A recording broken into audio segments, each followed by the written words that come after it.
Di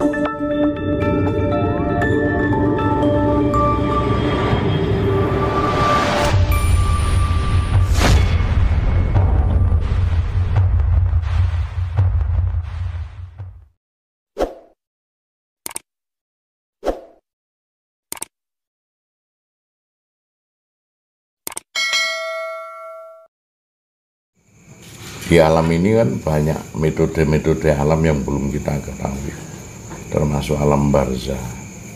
Alam barzah pun ada 10 alam yang diketahui Gus. Kadang-kadang di tingkat berikutnya lebih. Alam nilbati, alam palatasi, galatasi, semacam-macam alam itu. Alam wujudasi, alam ramatasi, alam samsi, macam-macam, malkatasi, martayasi, alam-alamnya orang-orang yang mukso, gulatasi, alam-alamnya para suhada. Nah itu kalau di sana banyak istana-istana yang indah. Nanti kalau enggak tanpa pengetahuan, kalau kita mati itu ya mungguhe nyawa niku wis mandek nanggone alam tersebut. Alam penantian namanya itu. Nek wong Jawa Kapitayan niku ngalami alam nirwana. Alam seblak sangkaning paran. Nah niku jane seblak sangkaning paran. Yo yang sejatinya surga dan neraka yang berada pada landas ranah sekarang ini, Pak. Maka kalau kita diklik ya wa ya biru, bahwa surga itu kita alami sekarang ini, neraka pun juga kita lalui sekarang ini, maka surga yang hakiki besoknya kita nggak akan melewati, karena kita sudah berpahaman secara filosofinya di situ.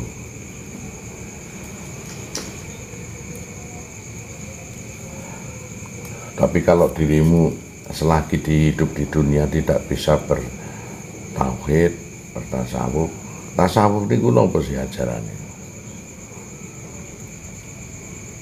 Ilmu rasa ya. Kalau dikembangkan lewat ilmu pengetahuan, tasawuf itu filosofi Islam. Ya, filosofi hidup itu dipentingkan, karena landasannya nanti Allah akan menilai dari filosofinya orang makrifat. Nah, kita bersyariat yang diperhitungkan adalah surga neraka sebagai tempat kembalinya. Makanya nek dirimu ini nek mlebu swarga itu karena widodari kaya teroris iku. Gus gak gelem mlebu nang. Mergo apa iku surgane prostitusi. Mosok sing dipikir surga iku widodari tok lho. Surga itu tempat di mana kita bertemu sama Allah antara pagi dan petang 500 tahun sekali ya. Keindahannya luar biasa ya, karena memang sifat Jamal, Kohar, Jalal, Komar itu berbaur dengan keindahan swarga itu. Dan itu sudah bisa kamu hadirkan sekarang atau tidak bisa kamu hadirkan pada saat sekarang ini. Kalau kamu tidak bisa menghadirkan pada saat sekarang ini, ya kena kurikulum alam semesta. Kalau kau bisa menghadirkan sekarang ini, sanun kamil, kau bisa mereka seperti martabat 7 Hayyan Sabita. Martabat 7 Hayyan Sabita itu ajaran Islam juga, cuman di baurno dengan tasawuf orang-orang kuno, akadiyat, wahdat, wahidiyat, diakuni sifat. Dari lahir asma, sebelumnya lahir sifat, sebelumnya juga lahir ada ananing sangdat, ananing sadat lahirno ananing sifat lahirno ananing asma. Batasan antara pertengahan inilah Nur Muhammad. Kemudian baru lahir alam arwah,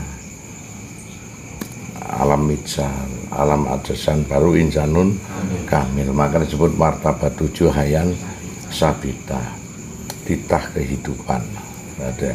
Kalau you mengetahui tentang kehidupan, harus mengetahui 3 yang dimiliki Allah sama 4 yang dimiliki manusia. Itu semuanya mampu diserap kepada diri manusianya. Nah, ini martabat 7 Hayyan Sabita. Baitul Ma'mur akhirnya menjadi Baitul Ma'mur, Baitul Muharram, Baitul Muqaddas. Semua manusia ditunjukkan saat Baitul Muqaddas. Di Baitul Muqaddas inilah anak yang Sangdat akan mempertontonkan dirinya kepada semua aja. Semua orang kafir juga begitu. Kalau kamu mampu menyatukan Tritunggal ini, maka kewalian akan menempel pada diri kita. Kalau mampu.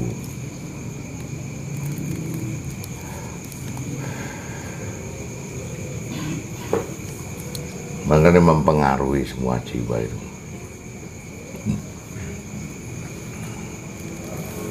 Baitul Ma'mur ada 7 rangkaian. Itu sebabnya Sab'atun samawati wa ma fil ard, aku ciptakan khalaqakum 7 lapis langit dan 7 lapis bumi. Nah, dalam 7 lapis langit dan bumi kita nyampe ndak ada di surat Al-A'raf. Surat bertingkat-tingkat. Maka kalau sudah naik aja ke 1 tingkat itu seperti kita melangkah aja. Kita berada di alam yang teratas lagi dimensi ini. Kita manusia ini kan berdimensi 3 di langit pertama. Kita makhluk ber3 dimensi. Di langit kedua dimensi 4. Dimensi apa? Waktu. Kalau dengan waktu itu kita mampu mengendalikan, ngomong ngenteni kadang-kadang gak sabar. Nah, sekarang sampai ini kan diuji pada landasan dimensi 4 waktu. Maka dimensi 3 berada pada landasan dimensi keadaan. Keadaannya sangat menyulitkan dan sangat susah. Emang tirakat itu harus mengorbankan apa yang kita punya. Memang seperti itu. Seolah-olah apapun bentuknya nggak ada artinya di dunia ini. Maka korbankanlah apa yang kamu miliki untuk supaya luas dimensimu ini. Kemudian pada langit ketiga berdimensi informasi. Sekarang dimensi ruang gerak dan waktu pun sulit ya. Padahal kita makhluk yang berdimensi 9 bahkan 10 bahkan 11. Dimensi ilahi robi, dimensi ketuhanan sekali. Makanya dicamkan adanya Allah, ada dhamma akota di ilmulka, dari kemampuan ilmunya yang memang ditajalikan kepada kita.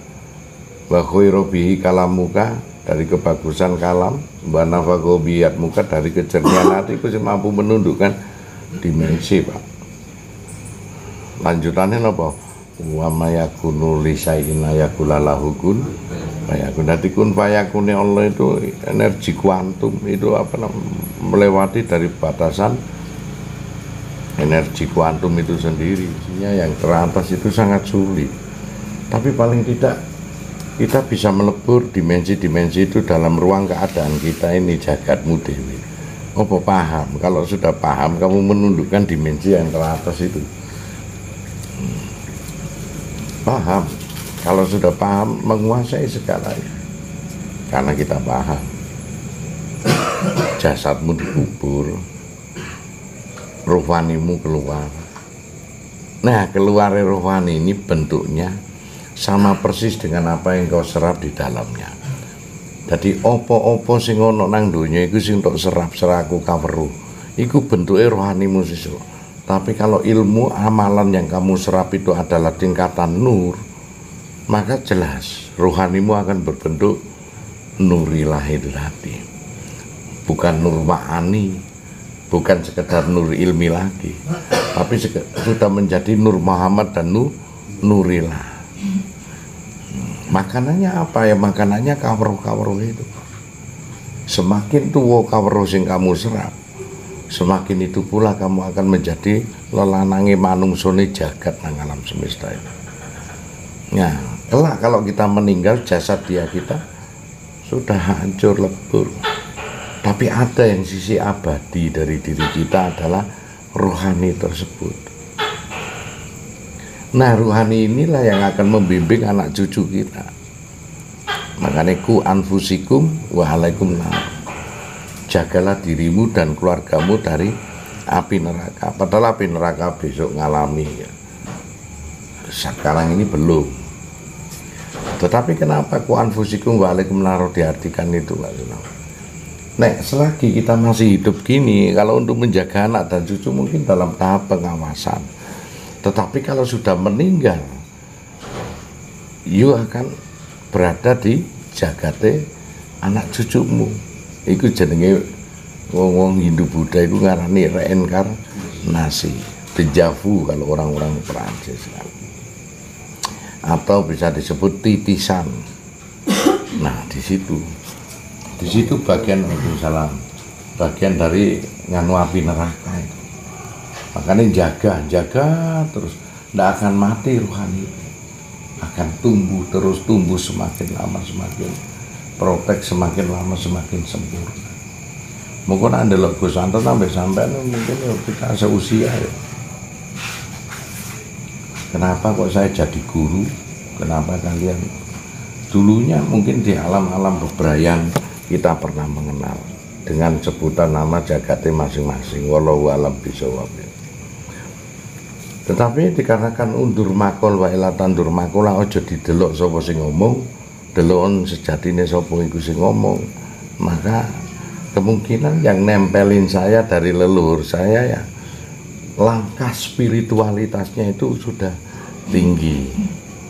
Hingga tidak ada orang mati, makanya ilmu ini iso mati sak jroning urip.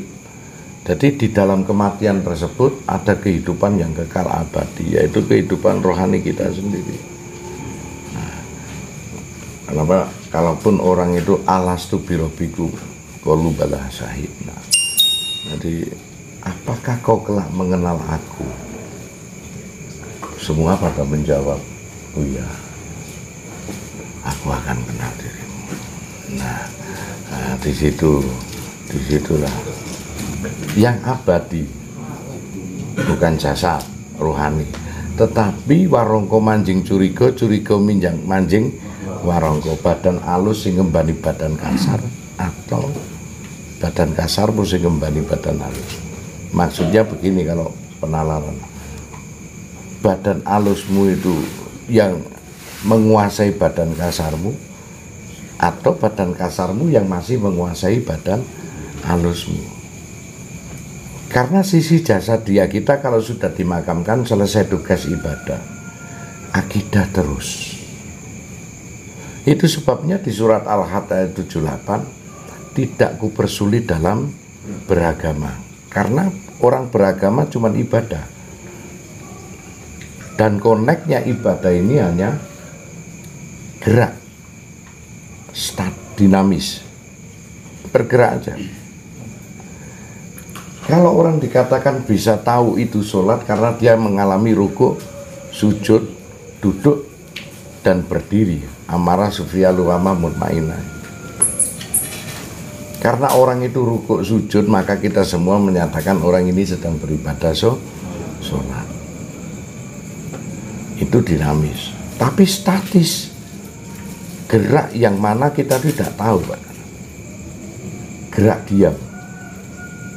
Itu adalah ruh itu sendiri. Dia bergeraknya hanya penalaran, matang tidaknya dirimu dalam menjalani kehidupan. Dia bisa sabar, nek menungsane kuantitasnya sama, tapi kualitasnya rohani ini berbeda.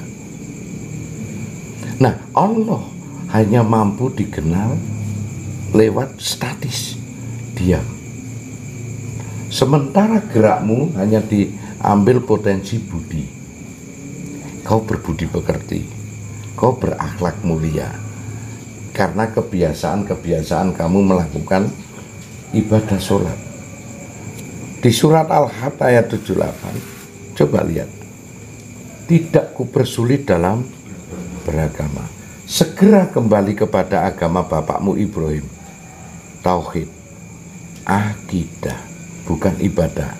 Sekali-sekali orang yang dimakamkan dikubur selalu dia berteriak. Ada 37 menyatakan, turunkan aku di dunia untuk memperbaiki amalanku, turunkan aku di dunia untuk memperbaiki sedekah-sedekahku. Tak pernah ayat itu menyatakan turunkan aku di dunia ini untuk memperbaiki sholatku, karena dimasukkan ini adalah akidah.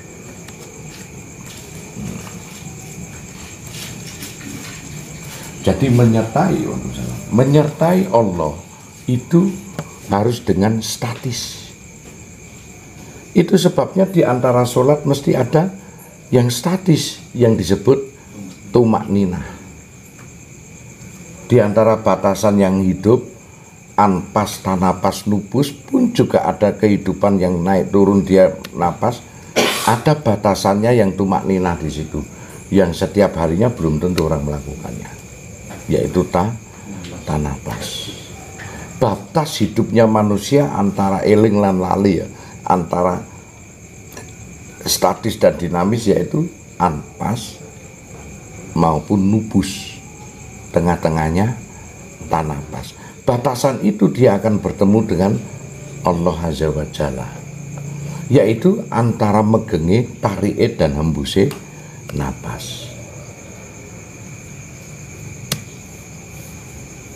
Beliau nanya tani, ngelmu kang ngono apa ngelmu kang aran Syekh Wahyu Nugroho, awet saka rasa lan karsa iku maca padandang kula asmara. Patemone rasa ing karsane dadi karsa sarasa, patemone karsa ing rasane dadi rasa sakarsa. Mulane ana rina lan wengi banjur ana ambekan sira la ilaha illallah Muhammadur Rasulullah. Ambekan sira itu batas pertemuannya yaitu di tanapas, tengah-tengah. Karena hidupmu dengan sang Hoyu, hidupnya Allah berbeda. Kalau hidup kita selalu dikendalikan dengan suatu unsur dinamis, gerak, tarik, napas. Jadilah manusia hidup. Tetapi di sini biarpun sepersekian menit saat kue tan napas, disinilah kamu sedang berkomunikasi dengan. Karena hidupnya Allah sang Hoyu wa Hoyun. Apakah bernafas? Itu kan makhluk kalau bernafas. Apakah kau menyatui an-nafas kau Allah itu bernafas? Yang dikatakan sang Maha Hidup. Tidak, batasan hidupnya letaknya di situ. Jadi nak wong sing selaku sik bayi, dia ndak ada napas. Nang gua garbaning ibu sing ono nadi, napas nggak ada. Demikian orang bertapa nggak ada napas. Tapi kalau dipegang lehernya, dut, dut. Dia tidak tersentuh ruang dan waktu sekalipun. Maka dia sedang tanapas. Nah, di situ kelak kematian kita akan terindah. Malah saking indahnya kadang-kadang diinformasikan kepada Allah untuk idza jalum lastakiruna saatan. Memang sih ajalnya manusia siapa yang tahu, tetapi bisa dipelajari kalau kita bisa komunikasi dengan Allah. Di mana tempat kita bertemu dengan Allah itu? Allah lebih dekat dari urat leher. La tudrikul absaru wa huwal yudrikul absaru wa huwal latiful khabir. Kau tidak akan mampu melihatku, tapi aku akan mampu melihat dari sudut pandang semua yang kamu lihat. Nang di Allah itu. Sistem pencerahan ini kalau orang Jawa ngomong manunggaling kaulaning Gusti. Kalau kitab Islam alami ijtihad dan ulul sifat perpaduan dat menjadi satu, maka tidak ada bedanya ombak dengan samudra. Tidak akan bisa dipisahkan madu dengan manisnya, juga tidak akan bisa dipisahkan dengan susu dengan lemaknya, juga nggak bisa dipisahkan antara matahari dengan sinarnya, dan tidak bisa diciptakan dengan kawula lan gustine. Al maujuda illallah, segala yang wujud ini hakikatnya adalah Allah semata. Kita tak bisa mengeklaim apapun, Pak, dalam kondisi apapun. Allah ini sang skenario, meski diberikan kepada wali kutub sekalipun sang skenario. Tapi apa perbuatanmu, semua murni gerak dari Allah. La haula wala quwata illa billah. Cuman witing sadar apa lali dirimu. Nah, makanya kalau di Kapitayan disebut tantra nengen. Ada juga yang disebut tantra mangiwo. Kita nggak diajarkan tantra mangiwo, karma pala, dharma pala. Ini kalau belajar Kapitayan. Kita Islam cuma mempelajari sistem afa'alullah. Maka kesempurnaanmu hidup selagi kamu hidup di dunia tidak mengenal Allah, gagal bodoh. Kalian akan dihidupkan lagi dengan susah, dengan apa yang pernah kau tabung di dunia ini, termasuk diri saya. Hidup lagi.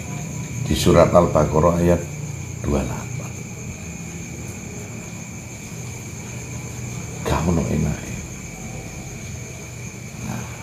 Undur makul wa ila tandu makola. Jangan dilihat siapa yang bicara, lihatlah sebetulnya sopo sejati ini sing ngomong.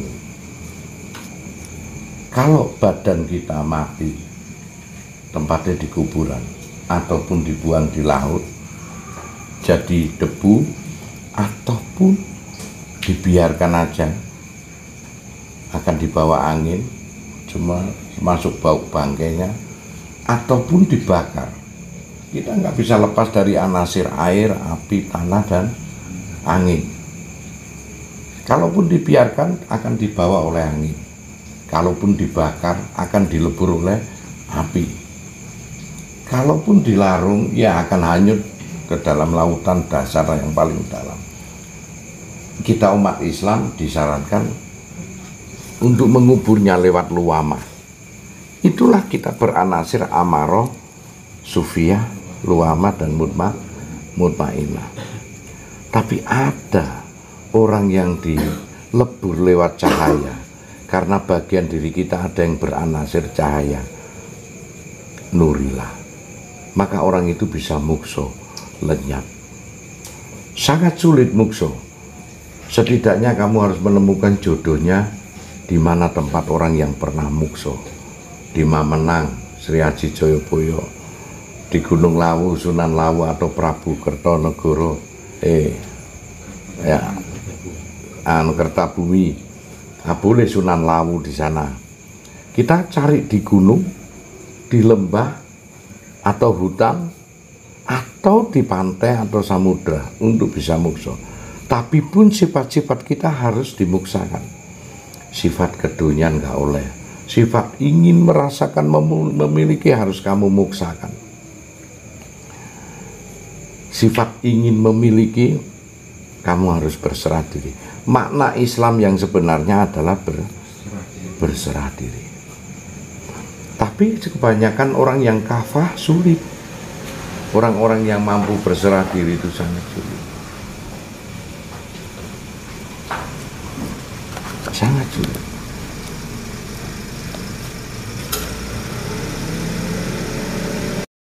Tapi pada standarnya kalau orang itu sudah mengalami wujud perserahan diri cuman belum komplit, ya paling tidak meninggalnya dia husnul khotimah. Bangkainya tetap diawetkan oleh Allah sebagai wujud rasa amalannya dulu mencapai titik berserah diri. Kapitayan, orang Kejawen itu sebetulnya orang muslim sejati. Meski Islam belum masuk di tanah Jawa, leluhur-leluhur kita sudah berserah diri muslim. Makna muslim adalah berserah diri, Islam yang sebetulnya berserah diri. Tapi kemudian lantas banyak Islam-Islam yang bajunya putih-putih, sorbanan, sulit dia berserah diri, maka kematiannya pun juga akan ada masalah. Mereka tidak sedang beragama tapi mabuk agama. Wong nak mabuk lak ngono. Wong nak mabuk iku wis kabeh dianggep elek, wis ngono. Sing apik iku munggo wong penghormatan malah dikon ngombe. Lha iku nak wong mabuk. Jadi mabuk agama pun itu tersesat. Akhirnya yang agama tadi nasadu dibentuk oleh mereka-mereka gak sadu, gak murni, gak kafah. Yang mana disanepani Allah bismillahirrahmanirrahim tidak mencapai. Jadi kita itu mau pergi ya bismillah, mau makan bismillah, mau minum bismillah. Sehari itu berapa puluh kali kita berzikir Rahmanur Rahim. Tetapi mereka enggak Rahman Rahim. Mereka mengkafir-kafirkan orang. Padahal yang boleh mengkafir-kafirkan orang adalah Allah itu sendiri. Kalau Al-Quran menyatakan waladina kafaru wa kadabun bi ayatina, orang-orang kafir, orang-orang kafir. Ya kafaruna. Terserah itu Allah. Tapi kita jangan ikut-ikutan seperti Allah. Kalau Allah berhak.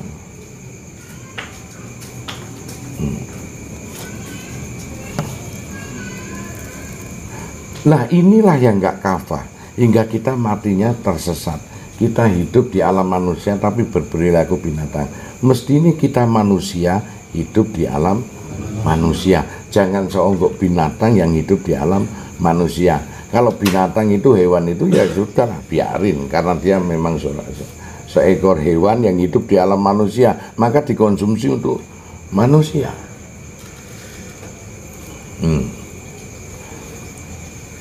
You kalau nggak ngerti temanya, you nggak ngerti ilmunya, kalah dengan seorang diktator handal, Sri Aji Joyoboyo itu kekejamannya luar biasa tuh. Ya, kerajaan apa yang nggak dilibas habis?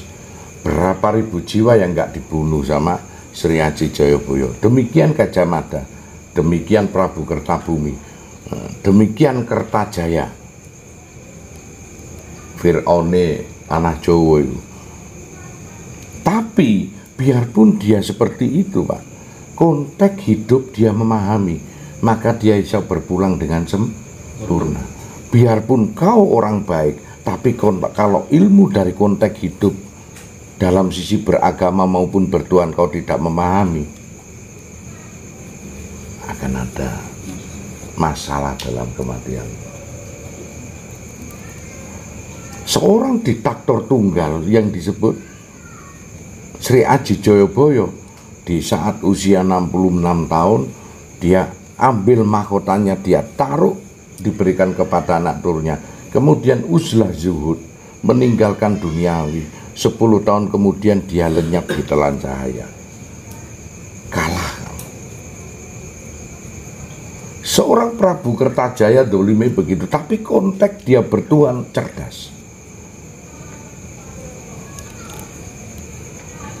Jadi iyakah diri kita ini ibadah tok tanpa akidah? Nonsen kamu bisa melakukan. Karena kalau ibadah yang dilihat gerakmu, kau sedang memberi orang, kau sedang rukuk dan sujud, maka kau disebut sholat. Akidah.